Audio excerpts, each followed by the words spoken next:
Hey BFF, today I'm thrilled to share with you the ultimate guide on how to use lip oil to achieve a most kissable hydrated lips ever. Lip oil come in 4 various shades. I am using peach. So lip oil not just give you the intense hydration, but at the same time it gives you glossy finish. These lip oil are pH based color changing lip oils.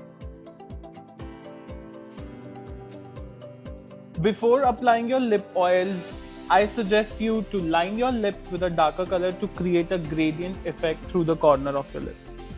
I'm using Bold Matte Lip Liner in shade Bobby Brown. Once you're done with your lip lining, you can go ahead with lip oil.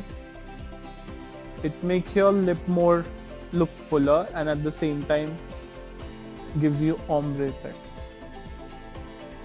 Like I said earlier, lip oils are not just for hydration but also can be used as a gloss.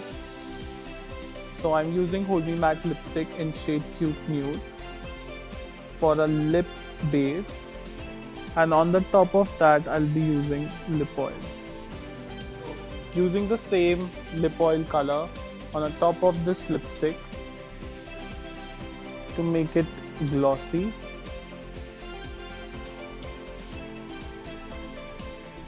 Swiss Beauty Dip Tint Lip Oil comes with a changing color effect as it picks your pH and adapt naturally. Whether you are rocking a full face makeup or going for a natural look, lip oil is your go-to and instant hydration and a hint of color. Keep it handy in your purse or makeup bag for on-the-go touch-ups whenever your lips need a little love. And there you have it, lovelies. I hope you enjoyed this lip oil tutorial. If you did, don't forget to give a video thumbs up and subscribe to Swiss Beauty Cosmetics for more beauty tips and tricks. Until next time, bye bye.